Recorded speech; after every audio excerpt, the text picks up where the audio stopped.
매일 아침을 뉴스로 깨웁니다. 신율의 출발 새아침.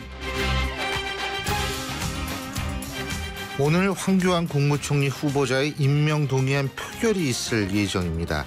이번 표결에서 황교안 국무총리 후보자는 무난히 통과될 것으로 보이는데요. 이런 무난한 통과는 메르스 전국에서 정부 여당이 비판받고 있는 상황, 바로 그런 상황에서 여당 단독으로 본회의를 소집하기에는 좀 부담이 너무 크다는 그런 새누리당의 입장과요. 메르스 전국에서 무작정 총리 후보 인준 반대를 하기에는 역풍이 불 수 있다는 야당의 부담감, 그리고 개정 국회법 문제까지 얽혀있는 전국에서 무작정 직권상정을 밀어붙이기에는 무리가 따를 수밖에 없다는 정의와 국회의장의 정책 입지 등등이 얽혀서 가능했다는 생각입니다. 한마디로 메르스 전국이 황교안 총리의 탄생을 보다 수월하게 만들었다고 할 수도 있는데요. 그런데요, 역설적으로 메르스가 새롭게 탄생한 황교안 총리의 발목도 잡을 가능성이 있다는 데 있습니다. 이제 황교안 총리 후보자는 총리가 되자마자 이른바 컨트롤 타워로서의 역할을 해야 하기 때문인데요. 여기서 메르스를 제대로 잡지 못하고 우왕좌왕하는 모습을 보이면 오히려 메르스 전국의 희생자가 될 수 있다는 말입니다. 어쨌든 메르스가 빨리 잡혀야 여러 사람 살리는 것만은 확실한 것 같습니다. 신율의 출발 새 아침, 오늘 순서 시작합니다.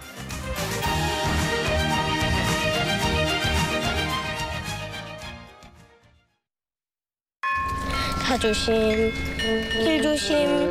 조심할 게 와 이래 많노. 조심할 게 참 많은 아이들의 등하굣길을 위해 삼성화재가 안전키트를 지원하고 있습니다.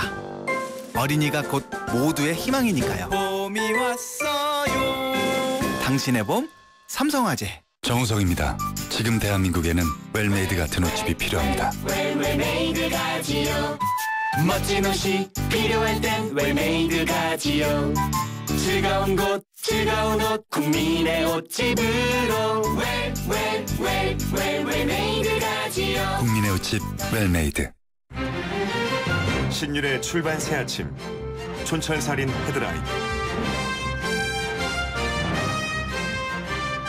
촌철살인 헤드라인, 오늘도 이숙현 시사 칼럼니스트 함께하겠습니다. 어서 오십시오. 네, 안녕하세요. 예, 지금 메르스 문제 21명으로 사망자가 증가했다는 얘기가 나왔습니다. 자, 네. 오늘의 헤드라인부터 짚어보죠. 네, 일단 메르스 확진자가 162명, 그리고 사망자는 말씀하신 것처럼 21명으로 증가했습니다.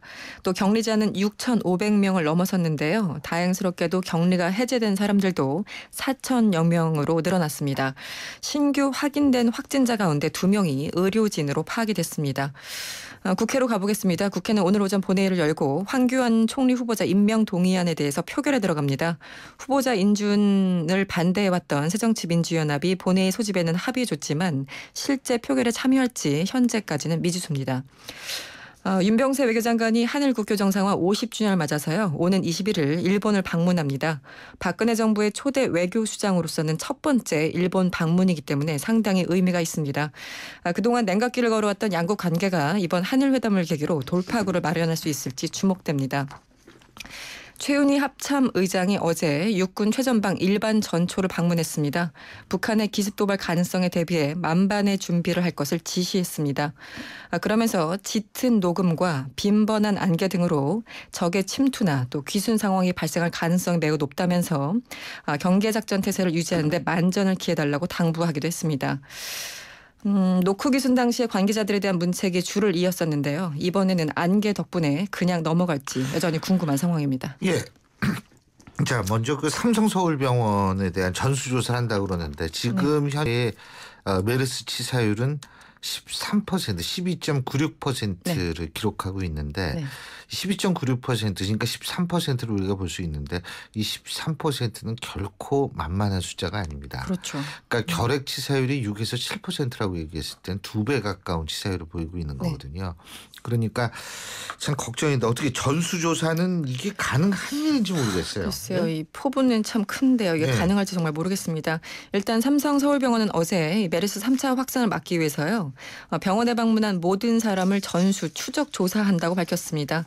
특히 지난 2일부터 10일 사이에 병원을 방문했던 사람들이 대상이라고 하는데 이 병원에는 하루 방문객이 10,000명에 이르지만 그 해당 기간 모든 외래 입원 환자 그리고 방문자까지 추적한다는 방침을 세웠습니다. 관련해서 어제 삼성서울병원 방사선사가 확진 판정을 받았습니다. 30대 초반의 남성인데요. 엑스레이 촬영을 하던 중에 이 병원에 이 바이러스를 최초로 전파했던 14번째 환자가 아니라 다른 환자로부터 이 바이러스에 감염된 것으로 현재까지 추정되고 있습니다. 예. 근데 메르스 잠복기가 지금까지 14일로 알려져 있는데 이 기간을 넘어서 환자들이 발생을 하고 있다 이런 주장이 있는데 여기에 대해서는 또 뭐냐면 검사가 늦어져서 지금 이 14일 넘어서 이게 발생을 한다 이런 얘기도 네. 하지 않습니까? 그렇죠. 일단 지난달 27일부터 29일 사이에서요. 이 삼성 서울병원 응급실에서 메르스에 감염된 환자가 이 잠복기를 지나고도 계속 발생을 하고 있습니다. 14일이 지난 시점인 16일에는 보호자 3명의 확진 판정을 받았고요. 17일에도 4명이 늘어났습니다. 이 보건당국은 뭐 말씀하신 것처럼 메르스 검사 기간이 좀 걸리기 때문에 최종 확진 판정이 늦어졌을 뿐이다. 그러니까 아직까지는 잠복기를 14일로 보는 것이 맞다. 이렇게 주장을 하고 있습니다. 하지만 대구 남구청 공무원인 154번째 환자 확진자 등에 대해서는요. 아직까지 정확한 설명을 못하고 있는 그런 상황이라고 합니다. 관련해서 어제 세계보건기구는요. 이 한국의 메르스 유행과 관련해서 이 국제적인 공중보건 비상사태에 해당되지 않는다라고 결론을 내렸고요. 현 시점에서 한국으로 여행이나 교육을 제한하는 조치 그리고 입국 시에 검사 등은 필요하지 않다고 밝혔습니다. 예, 이게 결국은 자꾸 이렇게 되는 이유가 어떤 틀을 딱 만들어 놓고 그 틀 속에서 모든 걸 끼워 맞추려니까 이런 느낌을 저는 받아요. 네. 근데 사실 우리가 학문이나 연구를 할 때 어떤 가정에 얽매이면 사실 그 결론이 제대로 나올 수가 없다라는 건 상식이거든요. 그렇죠. 그러니까 이게 모든 가능성을 열어놔야 하는데 이게 딱 뭐 예를 들면 병원 내 감염 14일 뭐 2m 뭐 이런 식으로 딱 그걸 가둬 놓으니까 네. 여기 안 맞는 거 나오면 당황스러운 거죠. 그렇죠. 일단 예. 뭐 전문가들 그 의료진들도 일부는 14일로 그렇게 한정돼서 볼 일은 아니다라고 일부 주장하고 있는데. 근데 사실 거기 네. 딜레마도 있죠. 무작정적으로 격리시킬 수는 없는 거거든요. 그러니까요. 또. 네. 예. 참. 근데 그 격리당하는 분들도 비정규직 같은 경우에 2주 격리당하면 일자리 잃는다는 거예요. 그럼요. 네. 그러니까 이 정부에서 뭐 상품만 갖다 줄 게 아니고 중요한 것은 메르스 때문에 격리됐다가 복귀하는 사람들 이 복귀를 거부할 경우 해당 사업장이나 해당 사업체에 상당한 어떤 제재를 가하는 그런 것을 도입하지 않으면 이게 더군다나 격리가 그렇게 쉽지는 않을 거란 생각이 듭니다. 그렇습니다. 네. 또 방위산업청이 신형 잠수함을 도입하는 과정에서 시운전도 없이 잠수함을 인수했다고 그러는 소식도 있죠. 네, 이제 더 이상 이런 게 뉴스가 아닐 것 같습니다. 워낙 이런 사건들이 많아서요. 이 합동수사단은 해군 잠수함 인수 평가 과정에서 비리를 저지른 혐의로 전 방위사업청 장교 이모 씨를 체포했습니다. 이 씨는 현대중공업으로부터 신형 잠수함 3척을 인수하는 과정에서 결함을 알고도 묵인해줬고요. 시운전도 없이 잠수함을 인수해준 혐의를 받고 있습니다. 앞서 합수단은 신형 잠수함 인수 과정에서 시험 평가를 허위로 작성한 혐의로 예비군 예비역 해군 대령 임모 씨 그리고 국방기술품질원의 연구원 이모 씨를 재판에 넘긴 상태입니다. 예. 기억하시겠지만 이틀 전이었죠. 이 한민구 국방장관은요. 이 방산 비리에는 생계형도 포함돼 있다 이렇게 주장한 바가 있었는데요. 이 경우는 어떤 경우일지 참 궁금해집니다. 아니 뭐 비리가 생계형이든 아니면 축제형이든 그건 우리가 중요한 게 아니죠. 근데 물론이죠. 이게, 네. 참 이게 국방에서 이런 문제 일어난다는 게 이게 참 진짜 기가 막힌 일인데 흔들리는 그리고 일이죠. 수십만의 우리 아들들 예? 이 정말 아들이 없습니다만 이 국군 장병들 이 목숨을 위태롭게 하는 일 아니에요. 이거. 그렇습니다. 네. 예. 그리고 오늘 제가 앞서도 말씀드렸지만 황교안 총리 후보자 임명 동의안 처리하죠. 네, 오늘 오전에 본회의를 열고 처리를 합니다. 새정치연합은 오늘 그 의총을 열어서요. 이 본회의에 참석을 할지 아니면은 그 불참할지를 결정한다고 합니다. 일단 새누리당은 새정치연합의 동의를 이끌어내기 위해서요. 국회 운영위원회 내 소위를 구성해서 이 지금까지 인사청문회 과정에서 드러난 문제점을 논의하기로 했습니다. 황교안 후보자도 이 국회에 총리 신분으로 오는 19일 인사말을 통해서 이 포괄적인 유감을 표명하겠다고 약속했다고 합니다. 이 대정부 질문이 어쨌든 하루가 연기가 됐는데요. 19일부터 경제 분야를 시작으로 24일까지 진행될 계획입니다. 예. 예, 오늘 말씀 여기까지 듣겠습니다. 고맙습니다. 네, 감사합니다. 예, 지금까지 이숙현 시사 칼럼니스트였습니다. 지금 7시 25분 56초 지나고 있는데요. 오늘 교통 상황 알아보겠습니다. 박화영 캐스터. 네, 신율의 출발새 아침 교통정보입니다. 서울 외곽순환고속도로 구리에서 판교 방면으로 태계원 나들목 부근 차가 많고요. 구리 나들목에서 상일 나들목 사이로 차가 많은 가운데 성남 나들목 부근 1차로에서는 승용차끼리 부딪히는 사고가 있었습니다. 지금 처리 작업이 되고 있는데요. 도로 위에 경찰이 수신호를 하고 있고요. 1차로를 중심으로 차량 여러 대가 줄지어 서 있고 2, 3, 4차로에서는 차량들 서행 운전하고 있습니다. 이 밖에 도심 고속도로 에서도 또 간선도로에서도 조금씩 교통량이 느는데 강변북로 일산에서 구리 쪽으로 가양대교에서 동작대교까지 이제 길게 밀리기 시작했습니다. 신율의 출발새 아침 교통정보였습니다.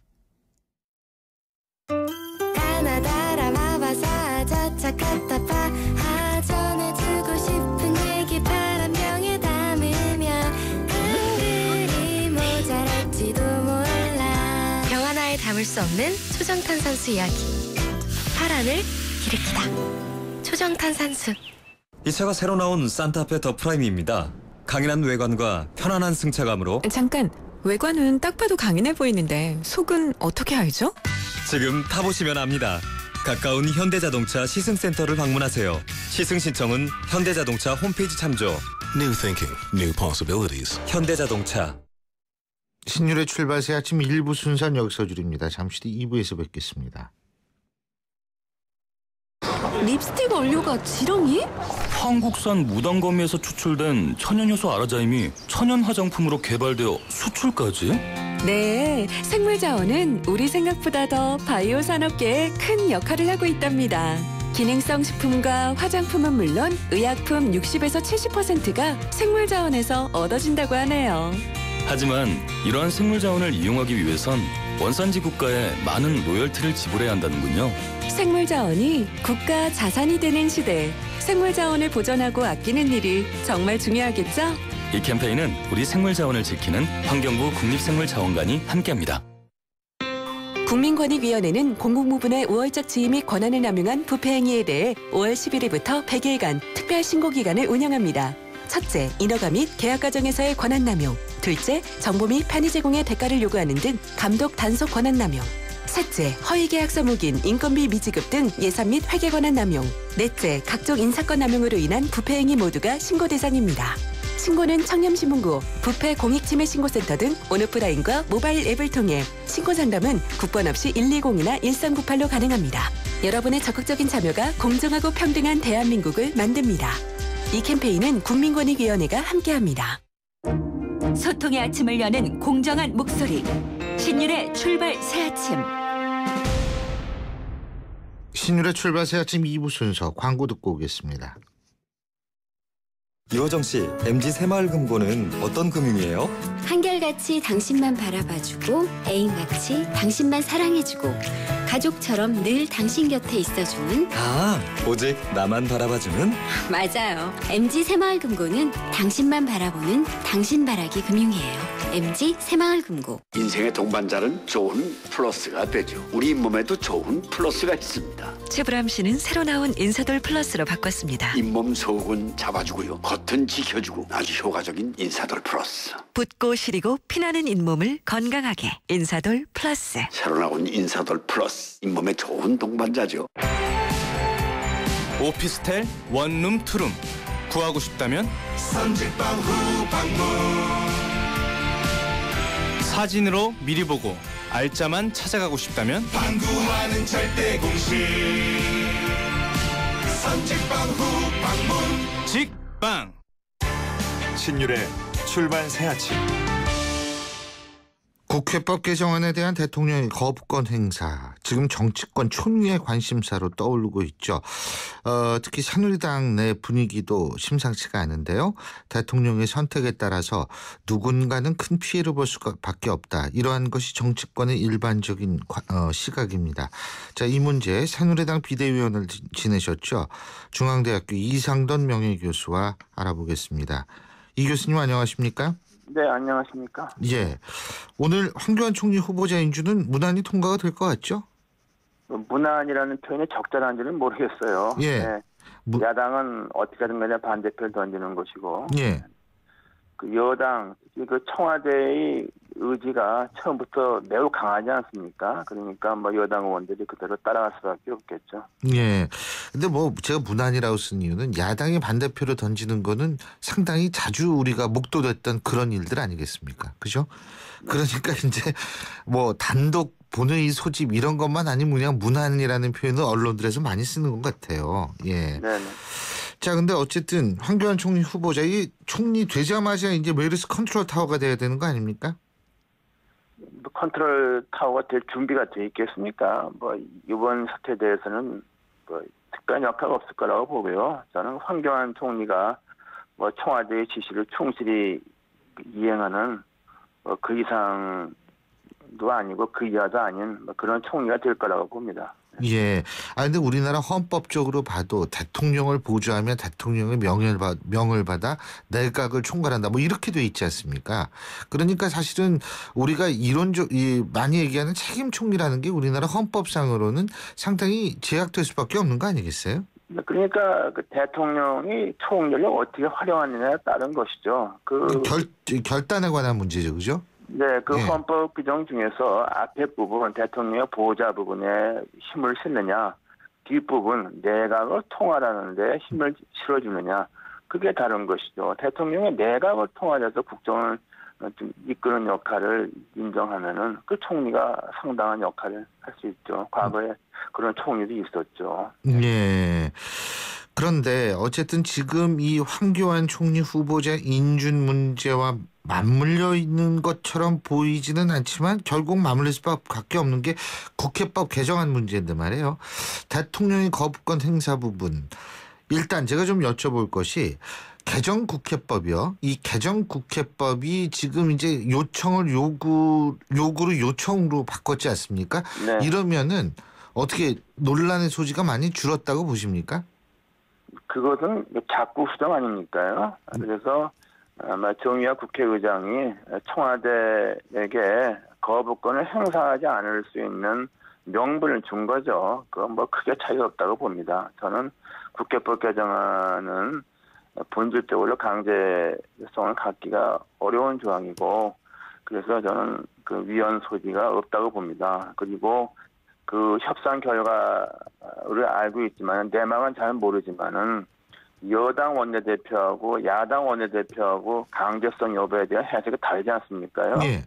어떻게 해서 청와대가 말하자면 대통령이 그 조항의 해석에 대해서 그 여당 원내대표의 해석보다는 야당 원내대표의 해석을 들어서 강제성이 있기 때문에 위헌이다 이렇게 보는 거 아닙니까요? 결과적으로는 예. 그렇죠. 그 초유의 사태죠. 그럼 청와대 대통령이 여당 원내대표를 불신한다. 바로 그거예요, 핵심은. 네. 이거 헌법 논리적으로 저는 그 조항은 위헌 소지가 저는 없다고 봅니다. 만약에 상임위원회가 결의해서 시행령을 무효화하겠다 하면 그거는 이제 위헌이라고 봐야 되겠죠. 그러나 예. 일반적으로 권력 분립을 기능적으로 해석할 때 국민의 대표기관이고 입법권을 원래 갖고 있는 국회가 행정부를 통제하는 그것을 벗어나지 않는다고 봅니다. 예, 그러니까 지금 이 개정국회법 문제의 핵심은 대통령이 여당 원내대표를 불신하는 또 다른 표현이다 이렇게 보시는 거군요, 그죠? 저는 뭐 그럴까밖에 해석이 안 됩니다. 어떻게 해서 대통령이 똑같은 그 협상 결과에 대해서 여당 원내대표와 말하자면 여당 대표의 해석을 믿지 않고 야당 대표의 그 해석을 들어서 위헌이라고 그럽니까? 이런 경우는 우리 본 기억이 없습니다. 근데 교수님은 법학자시니까 제가 좀 궁금해서 여쭤보는데 전 뭐 이게 위헌이냐 아니냐 그건 제가 잘 모르겠어요. 그리고 강제성이 있느냐 없느냐 이것도 제가 판단할 문제는 아니라고 생각하거든요. 그런데요. 어떤 법을 만들 때 이렇게 다양한 해석이 존재할 수밖에 없게 만들라는 건 법 자체가 모호하다는 거고 이건 법의 명료성과 안정성을 해치는 엉성한 법이다라고 볼 수는 없는 건가요? 근데요. 예. 법률이 좀 해석의 여지를 남겨둔 법이 항상 좋은 법일 수가 있습니다. 법을 너무 구체적으로 규정할 것 같으면 그 법이 얼마 후에 현실성에서 벗어나서 오히려 더 문제가 될 수가 있어요. 그리고 시행령에서 규정하는 사항을 국회가 아예 법률로 상세하게 정해버리면 그건 국회의 권한입니다. 그래서 국회가 이제 위임법하는 것은 행정부가 조금 재량을 갖고서 운영을 하라고 좀 인정을 해준 거 아닙니까요?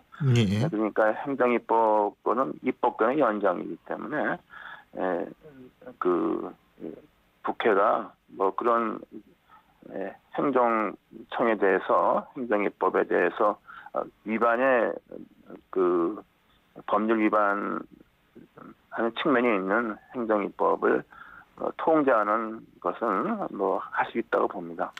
자, 대통령이 거부권을 행사할 거라고 보십니까? 저는 좀 15일 내에 재의혹을 할 수 있게 돼 있죠. 예. 지나가 버리면 이제 할 수 없는 거기 때문에 저는 현재의 모습을 볼 것 같으면 약간의 숨고르기를 한 후에 거부권을 행사하지 않는가. 행사 쪽에 저는 무게를 실른다 이 말씀이신데. 두고 있습니다. 근데 그 대통령이 거부권 행사할 경우에는 이제 이것이 국회로 다시 오지 않습니까? 그렇죠? 네, 그렇죠. 제의 절차를 거치지 않습니까? 네. 그 제의 절차. 근데 국회의장이 이걸 또 그냥 시간을 끌고서 그냥 좀 갖고 있을 수도 있는 모양이더라고요. 예? 그러나 우리 헌법에 의해서 제의를 하게 돼 있죠. 그렇죠. 그래서 그렇게 되면 이제 과반수 출석의 3분의 2 이상 찬성으로 재가결이 되는데 만일에 이렇게 재가결이 될 가능성은 좀 굉장히 희박하다고 봅니다. 왜요? 그러나 그 여당에서 아무래도 청와대와 이렇게 충돌하는 걸 부담을 많이 느끼겠죠. 여당 의원 상당수가 재가결에 동의해야 되지 않습니까요? 예. 그러니까 만일에 재가결이 되면은 그건 국회가 대통령을 불신임하는 겁니다. 미국에서도 다 아시겠습니다만은 대통령이 특히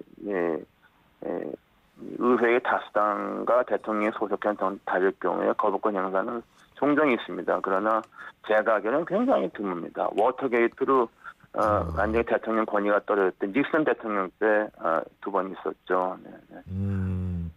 그래서 제의에서 재가결이 되지는 않을 것이다. 그렇다면 결국은 유승민 대표 원내대표가 좀 피해를 입는다 이렇게 볼 수밖에 없는 건가요? 네, 상당히 청와대로부터 불신당한 것이고 동료 의원들 여당 의원들한테 불신당한 것이죠. 그리고 그런 상황에서 앞으로 여당 원내대표와 무슨 협상할 수 있겠습니까? 그리고 그것은 김무성 대표는 한 발짝 물러있지만은 뭐 순망치 아니라는 말이 있지 않습니까요? 그것은 김무성 대표한테도 타격이 되는 것이죠. 그런데 김무성 대표는 아직까지는 이것은 유승민 원내대표가 해결할 사안이라는 입장이다. 뭐 이런 보도가 있던데요. 네, 그러니까 일단 한 발자국 뒤로 물러나 있는 것이죠. 네, 그러나 김무성 대표 입장에서도 유승민 원내대표가 같이 가는 것이 정치적으로도 훨씬 유리하다고 다 보는 거 아닙니까요? 네. 그래서 결국은 김무성 대표 근데 타격을 받을 경우엔 김무성 대표도 같이 타격을 받는다 이렇게 보시는 거군요. 네, 저는 그런 측면이 있죠. 또 하나 요소는 원내 당 사무총장 인사하고 이제 총선이 다가오니까 여론조사 등등에서 중요한 위치가 있는 여의도 연구소장 그런 인사가 과연 김무성 인사라고 볼 수 있는가 이런 것을 우리가 좀 살펴볼 필요가 있다고 봅니다. 그럼 김무성 대표의 인사인가라는 의문이 든 이유는 뭐라고 보세요? 네, 김무성 대표가 과거에 한 인사 보면은 혁신위원장의 김문수 전 지사, 그다음에 여의도 연구 원장에도 박세일 전 서울대학 교수 지명했다 실패한 것이죠. 두 사람은 다 비중 있는 인물들이고 그래서 그것이 바로 김무성 대표 인사 스타일이라고 저는 봅니다. 또 공교롭게도 김문수 전 지사나 박세일 전 의원은 박근혜 대통령과는 굉장히 악연이 있는 사람이죠. 쉽게 얘기해서 박 대통령이 좋아하지 않는 사람입니다. 그에 대해서 이번에 거론되고 있는 김정숙 교수는 정경영 산하의 연구원 원장을 했기 때문에 재벌의 대변인을 했던 사람이고 정무적 감각은 없다고 봐야죠. 말하자면은 학자라는 말씀이시죠? 예. 네, 뭐 경제와 특정한 이론에 경도된 학자다 말이죠. 네. 그래서 이런 정무적 판단력을 있다고 보기 어렵죠. 그렇다면 제가 보더라도 김무성 대표 인사를 보기 좀 어렵지 않는가 합니다. 그렇다면 근데 어쨌든 지금 이제 총선 국면이 되고 있는 것 같아요. 벌써 여름부터 그죠?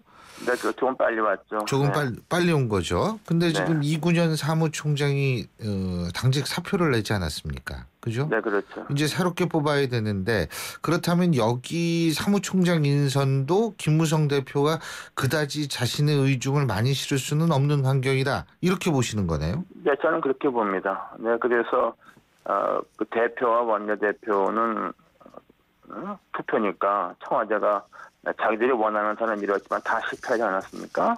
네. 그런데 총선을 앞두고서 사무총장과 여의도 연구원장을 당대표의 통제에서 사실상 벗어난 사람이 들어오게 되면은 뭐 김무성 대표의 영향력은 그렇죠. 총선 국면에서 상당히 훼손된다 이렇게 볼 수 있겠죠. 근데 또 김무성 대표는 항상 그런 얘기하지 않았나요? 자기는 공천권을 내려놓겠다. 그러니까 오픈 프라이머리 하자 이렇게 항상 주장했잖아요. 아니 오픈 프라이머리 하면은 사무총장의 역할이라는 건 그렇게 크지 않지 않습니까? 절대로 그렇지 않습니다. 미국의 예비 선거 같으면은 그런 영향력이 없죠. 그러나 우리나라에서 우리 정당에서 말하는 그 경선이라는 것이 뭐 당원, 대의원, 또 여론조사를 어떤 기관이 하느냐, 그 여의도 연구원이 다 하는 거 아닙니다. 다 도당에서 어떤 업체한테 위탁을 주죠. 그것이 과연 공정하냐, 투명하냐. 저는 그것은 상당히 그 여론조사나 제도를 운영하는 측에 재량이 있다 그렇게 저는 봅니다. 그래서 미국식 예비선거가 아니죠. 네. 그럼 오픈 프라이머리라는 것이 이제 또 다른 얘기가 될 수도 있다 이런 말씀이신데 어쨌든 뭐 여의도 연구원장 새롭게 되시는 분도 모든 학자들이 다 어떤 특정 이론을 많이 좋아하는 거는 어쩔 수 없는 거 아닌가 이런 생각도 들어요. 그러니까 이건 좀 지켜봐야 될 것 같고. 그건 그렇다 하더라도 이제 선거 때 되면은 또 이른바 뭐 중간층을 표를 얻기 위해서 이른바 뭐 중도를 향한 클릭을 하죠.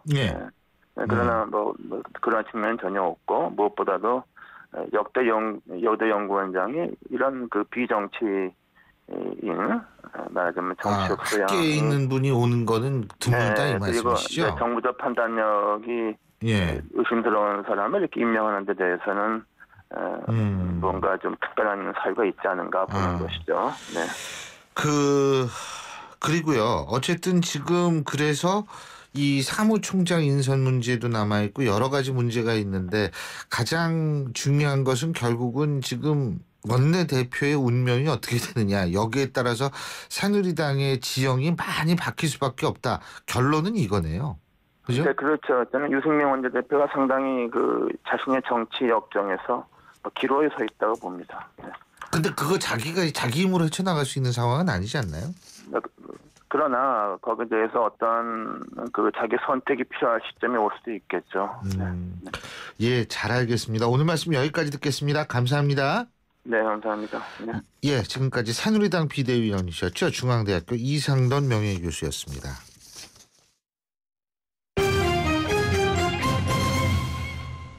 경제뉴스 알아보겠습니다. 최용환 경제평론가 전화 연결합니다. 안녕하십니까? 예, 안녕하십니까. 최용환입니다. 예, 금융당국이 최근 낮아지는 기준금리를 반영해서 대부업의 금리도 내려야 한다. 이런 얘기를 하고 있죠? 네, 그렇습니다. 이거 임종윤 금융위원장도 나서서 이 부분에 한 수 거들었는데요. 어제 국회 정무위원회 업무보고에 참석해서 단호하게 인하해야 한다. 뭐 이렇게 이야기를 했어요. 현재 예측 작업을 진행하고 있다고 합니다. 또 국회에서는 전순옥, 김기식 의원이 발의한 이자율 상한을 25%로 제한하자 이 관련된 개정안도 계류 중에 있다고 합니다. 예, 그렇군요. 아니 대법 너무 이게 비싸요. 예? 네, 맞습니다. 그리고 또 정부가 발표한 민간 부분 임금 피크제 도입 방안에 대해서 노동계가 지금 반발을 하면서 총파업까지 예고하고 있다고 그러죠? 그러니까 근본적으로 말씀드리면요. 네. 그 노동시장 개혁이라는 것이 정부 주도로 이렇게 계속 추진하겠다고 밝히고 있는데 그거 불가능하다는 생각이 들거든요. 어쨌든 이 상황이 이제 정부에서 밝히자 노동계는 임금 피크제가 세대 간 상생 고용 대안이 될 수 없다. 뭐 이런 강하게 반발하고 나서고 있는 것이고요.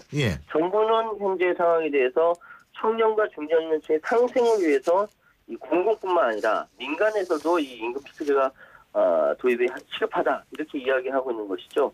뭐 그렇게 되면은 뭐 청년들 채용 한 쌍당 연간 1,080만 원 지원하겠다라는 겁니다. 그래서 일단 공공 부분은 쉽게 갈 것 같은데 민간 부분에 대해서는 그 뒤를 따라서 조선, 금융제약, 자동차, 도소매 등 6개 업종을 임금 피크제 선도 업종으로 정해서 30대 그룹 551개 사업자에 적극 동력키로 했다. 뭐 이렇게 이야기를 하는 겁니다. 근데 노조로서는 이 부분에 대해서는 특히 가이드라인을 악용할 것이다. 국내 사업장의 90% 노동조합이 없기 때문에 불가능하다라고 얘기하면서 결국은 해석을 하자면 정부가 이야기하는 상생 고용 지원 제도 대 노조가 이야기하는 세대 경쟁 제로섬 게임으로 대한민국 노동시장이 규정되고 있는 느낌인데요. 이거 제 생각에는 이거 일방적으로 진행된다고 되는 거 아닐 것 같거든요.